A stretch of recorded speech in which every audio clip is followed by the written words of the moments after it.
here is the news. Ahoy hoy. Ahoy! He's Straw. He. Ow! Fucking table leg. He's out his knee. He's Parker. And together we are the Battle Hammer. No. Here we are. I'm the Battle Hammer. You're a hanger-runner. I'm the Battle... We are... He's Parker, I'm sure. And we are the Battle Hammer and Millstone. Yeah. Today we are going to be mostly talking about Guild Ball. I thought it was mostly Sprouts. No. Don't like Sprouts. Don't you? No. Really? Yeah, really. Fucking love Sprouts. Well, you can fucking have mine then. Oh, fucking love them. No, mine. Got to be very salty and lots of thick gravy. Anyway, today... Well, you don't like Sprouts then, you like salt and gravy. Well, yeah. Not salty gravy. All smeared up. No. Right.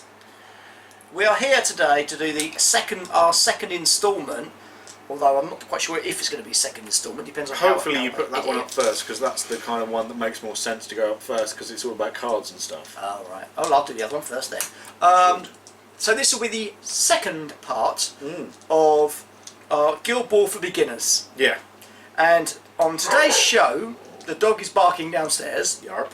Because there's probably a leaf falling off of a tree in Wyndham. Probably. Today we are going to be dealing with the turn sequence. Turn sequence. Cue picture! Do that bit so I remember. Oh, okay. Cue picture! Cue picture of the turn sequence.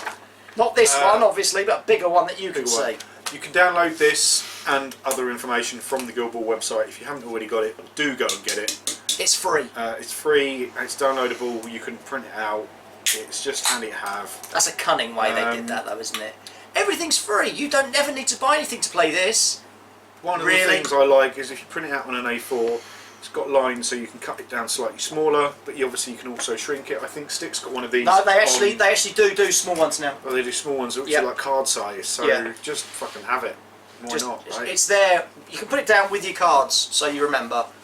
Because there are bits on there, the momentum, conditions. I mean, I should have those ones on my fucking face. Every time. Burning!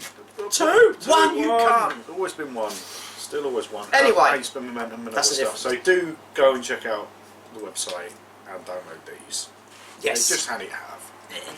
Get my limited edition. But today specifically, we're going to be talking about the turn sequence. We are. Now this, how a turn goes. This is what you have to do in order to get through a turn. Indeed. That's why it's called a turn. It's the sequence. It's not a sequence. So, comes in 1, 2, 4. Count them 4 phases. Phases. The first phase is the initiative phase. Dun dun dun. The initiative phase. You and your opponent both roll a die, which are square cubey things with numbers on. And whoever rolls highest can choose to go first or second. Still confuses me that bit. One caveat. Well, I say with caveats. Why would you want to go second? Jason did it once. And look what happened. Went tits up for him. Didn't it, Jace? Hey! Yeah, you could choose to go second if there was a reason you wanted to. I can't imagine why. I can't, but there might be. But yeah, so whoever gets to go first has to then leads us. However, if you're going from the previous turn, obviously turn 1 you just roll until you goes first. If you're going turn 2, whoever's got the most momentum from the previous turn goes first. That's the thing we'll go into later. Unspent momentum. Unspent momentum. That's we'll get to that in a few weeks. Right. So once you've worked out who's going first, that person then has to do what's called a maintenance phase. Now that's step DOS. So the maintenance phase is where you have all your influence points. Oh no, it's not. Yes, I'm talking shit. Yes, it is. You spend influence. No, that's the... Oh, okay, you do. Well, go on then. Right. So you do your whole maintenance first. So I do my whole maintenance. This is quite an important thing because I do all my maintenance phase. And then... For example, and then Straw will do his. So that includes resolving conditions. So you work out... No, you do all of your steps first, then I do. Yeah, that's what I mean. That's that includes... Yes. I do my entire maintenance phase, then you your... Yeah. Yeah. But that includes resolving conditions, so burning, poison, stuff like that happen. Icy sponge tokens. Yep, so people then regain hits. Returning players. Returning players. So I will return my players and spend influence before you do bring your person back on. So if that this does is a make really a key very thing. big difference. So if I bring grayscale, for example, we've just got some mini set out. If I bring grayscales on here, I don't bring grayscales on and he brings ratchet on and then we spend points. I bring grayscales on and spend points, knowing I'm going first. Then he brings his person back. Fucking not over here. I'm going over there, mate. That's the thing. It is. That's the thing to be aware of. I think a lot of times you can get confused in the maintenance phase. You all just do a mishmash of stuff and things happen. But it doesn't matter for resolving conditions and things like that, but for bringing people on and spending influence, it is important that you bring your players on and spend influence before your opponent does, or vice versa. Yes. So you know what they're going to do in that, or you don't know what they're going to do. You've got an idea of what they're going to do in that turn. And more importantly, you know where they are on the pitch. Yeah. And again, that makes it doubly important. If I bring grayscales on here, and I go, well, I'm not really bothered, I'll give him a point. And then well, in that case, I am going to bring Colossus on over here, and I'm going to load him up. Yeah, because he knows that I'm not going to do a huge amount with that point. And for especially for certain players, Vitriol, for example, comes back on 4 hits, but she can do a fuck ton of damage. So I hate her. If she comes on this side with 4 hits on her, yeah, she's only got 4 points of damage and can take her out. But you don't want to be near her because she can then do her activation. That's generate momentum. And that's now you're confusing me, so let alone them. But no, so that's an important thing. Yes, think about how you're going to bring, if you're going to bring players back on. But we'll get to that when it comes to bringing players back on. Then you generate your influence pool, which is count up all your points. The first number. Yep. On your card. Which if you go back and look at what influence is, you'll know. First number. Total it all up. Only the players that are on the pitch. Yeah. Not the ones that have been taken out. That's why you do it in this order. Return players to pitch, then you generate your influence pool. Because if they come back on the pitch, they're bringing you the points. And if they don't, they're not. So if I decide not to bring grayscales on, then you're a few points down. I'm 2 points potentially down. So after that, you then allocate your influence, and that's the point. It's a very, very important bit. That's where you then take all your little influence points. You work out how many points you're going to be using on each of your players. Yep. Again, we'll come back to these at a later date and explain more in depth of what a person can do. Hopefully, you've seen our other video, which explains, kind of explains what influence is and how you can spend it to do stuff with. But you have to obviously, I say, you have to allocate it at the spend point at the beginning of the turn during the maintenance phase. So, grayscales, Kraken, and the Wank Glove. He means salt. Will between them get 1, 2, 3, 4, 5 points of influence. Maybe. Doesn't have to be the 5. They'll generate that. They will generate. So they'll generate that. So then I can choose in the maintenance phase what I want to give each player. Yeah. So I might want to give grayscales 4. Depending on their maximum number. Yeah. Which is the second number. After the slash. I might want to give Kraken 1 and then Salt nothing, potentially. Or any variation on that, as long as I don't overspend what they're... There are very few cases when you can overspend. Yeah. Again... That'll be within the rules and stuff. So I will do all of that. So you've done all of that, and then I would get my go, so I would then have my pool of points, and I go, a couple on you, a couple on that little one. Really want to try and get him to do that, so I'll spend a couple there. Again, we'll explain more on that in a later show. Indeed. So, after the maintenance phase, we get the activation phase. And that's where shit goes down! Boom, baby! Mic drop. Whoever mic drop is. Michael Dropicus. Yeah, I prefer widget drop. Yeah. He's only gonna fucking done it. That's how I fuck 'em, He roll. picked it up straight away though. Ooh, he's not gonna leave it lying around on the floor. Don't leave it there. It'll get dirty. Frankie will eat it. Yeah, dog will eat it. And we can't be dropping our widgets, got our name on. Yeah. Right, so in the activation phase, starting with the player who's won the initiative, they choose one of their models. To do some shit. And they get to spend the points that they've spent on that person. Yeah. So if Grayscales had 2, He For can do example, 2 points of worth of influence. stuff. Hopefully you've watched the card video, which will say you spend no points to jog, you spend 1 point to sprint, you can spend 1 point to make an attack with your tack, which is on the card, which you will have seen if you've seen that video recently, or making a play. And then I go with my one guy. And then I get to go with one of mine, and he's spent his points. I've spent my points, then it goes back to him. And I can activate my other guy, spend my points. You keep going until you've run out of points. Until you've run out of people, run out of points. Now, during that activation phase, here we go, you've got your influence points, and it says what they can do. About here. There, on the page. I'll highlight it for you all. Okay? Yeah, he's good like So that. your model may perform a jog, so you can do up to your base move Yep. for nothing. You can spend 1 influence point to sprint, which is the maximum move. Yep. 2 points of influence to charge an enemy model. Yes, indeed. One thing that people keep forgetting is that a charge has to be in a straight line. Yes. So From point A to point B. Straight line. I can't then, for example, if I've got this guy in the way and I want to charge Grayscales into Kraken, which would be weird because they're both on the same side, but I'm just using it as an example, I then can't charge because I can only charge in a straight line.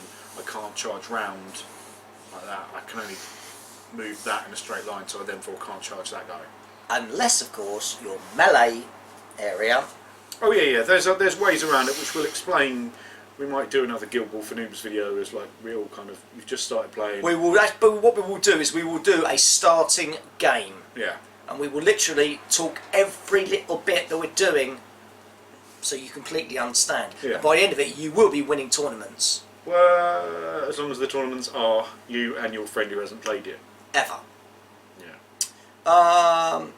You can forfeit your advance to remove a knockdown condition, because in some of the playbooks there are knockdowns, which means a couple of your bods are having a little bit of a tussle, one of them gets knocked down.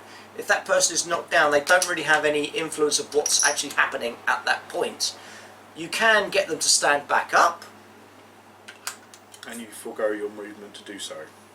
Yeah, or you can spend a point of influence and get up and act as normal. Momentum, that's what I said. And that's the activation phase, so that's when all the shit goes down. That's kind of your big chunk of the turn when all the stuff happens. Yeah, but you can also spend your influence to make an attack, perform a kick, make a play. Yeah. That's all. And you'll know what a kick is if Yeah. you've watched what cards are. Video. So I've got points on this person here. Okay, it's my turn. I've got a couple of points on it. Whatever I want that person to do, it's done with these. Influence And points. possibly momentum points. That's something else. But basically, it's these points. These points are what allow me to act with Points this. being prizes. They do indeed. They do indeed. And Bully's special prize, a speedboard. Cheers, You can do bastard. a nice one. So, Bit of fucking winning. influence allocation is very important. Yeah, that's one of your main things about the game. Know what people can do with what points, i.e. how far they can move, what they can do with their hits, Yes. what they need to spend character plays on. That's kind of one of your key things about the game, how to spend influence. Yeah. And then Because you won't have enough to do what you want to do. you never ever do. Oh, if I'd have had one more point. Yeah. Well, you been should have there. spent that then, shouldn't you? Of course, each of the different teams as well has a different starting quota of influence. I mean, for example, I've been playing the Morticians recently, my spooks, and I'm on 10 momentum points. Influence points. Oh, influence points. Blend don't work, blend don't work, blend. And that is really, really tight. Whereas I'm using, just had a quick game with the Engineers, and I had 13, 14. I got more points than I know what to do with. It's ridiculous. But on the flip side, your Morticians had a free charge. They did. Or some of them do. Three of them do. So, you're looking at that as a balancing act. Like, if I can get a free X because of what my characters can do, is it worth having a person who only brings one influence to the team if they can do 2 influences worth of stuff for free? Yeah. Like a free charge, or Corsair, for example, has got something called Rough Seas, so you can acquire the ball from the range. So is it worth, like Rough Seas costs 2, but also a charge costs 2. So you might charge and tackle the ball, or you can spend the same amount of points to tackle the ball at range, but then he can move somewhere else.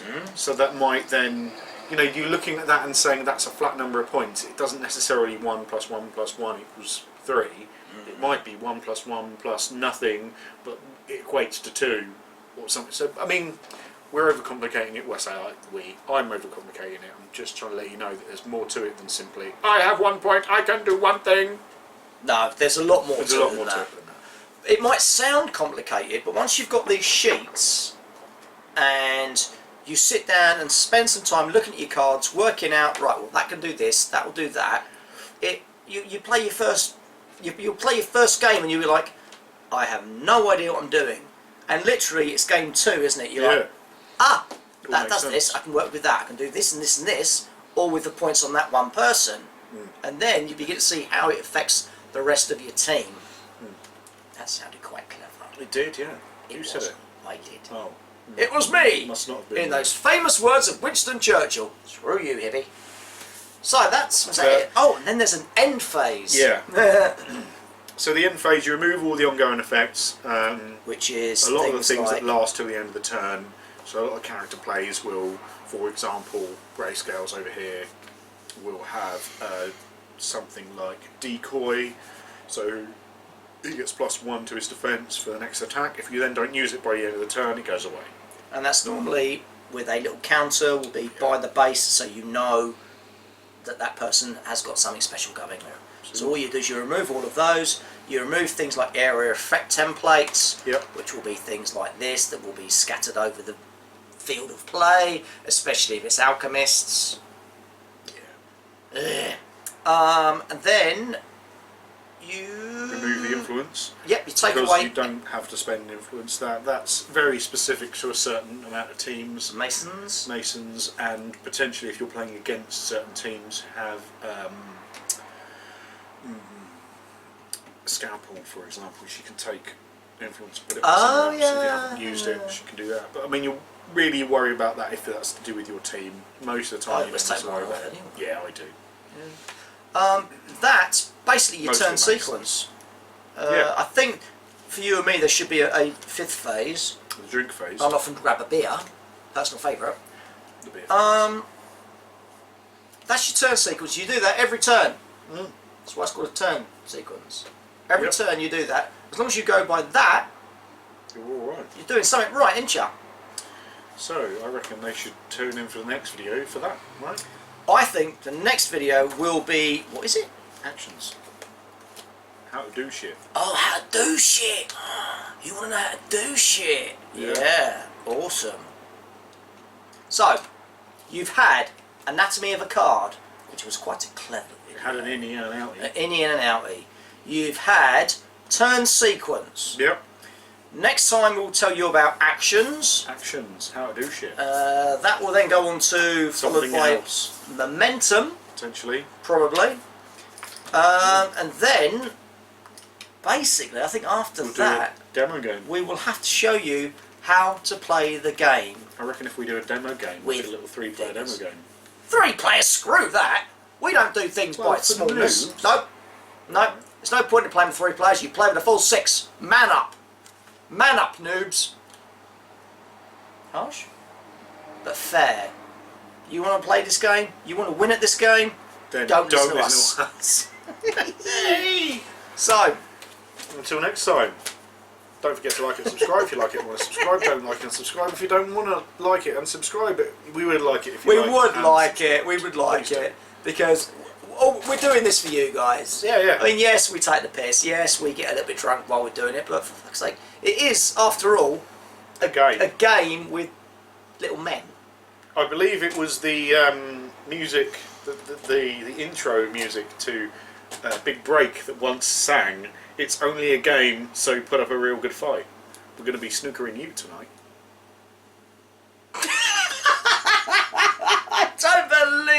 You just came out with... That's proper Saturday night TV, isn't it? It's only a game, so put up a real good fight. Not like Strictly Come Dancing. Keep on dancing, keep on dancing, keep on dancing, keep on dancing. I reckon he didn't retire, they just had to fix his hydraulics. Have you been watching Newzoids at all? No. Maybe you should. Oh, right. Just because... what's the bird's name? Test Daly. Just keep dancing, just keep dancing, just keep dancing. Oh no, the test pot's gone wrong again! And the other one with her fringe and she keeps bumping into stuff. Yeah, I mean... For God's sake, don't watch rubbish like that. Play Guild Ball. Yeah. Or there is something even wilder you could do. Go back and watch our other 250 odd videos. Yeah, do that. For other games and more different kinds of fun. So next time we'll do you another part of the clever stuff. Yep. And then there'll be another part of clever stuff, and then we'll fill you a complete noob's version of the game. And you might even be on a playlist. You might just be able to flow through it and watch it all together. I can do that. That would be fucking awesome, wouldn't it? Yeah, I can do that. I know how to do that. Right.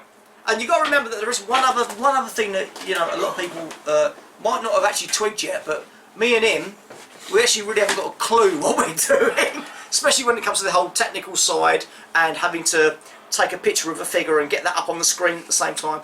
Just bear with us, okay? Bear with. We'll get there eventually. What I like is that now I've grown and now I've got a big giant head. Your head is taking up most of the screen. I feel like oh my the moon. God! Oh my God! You can almost eat me. I am the moon. Oh.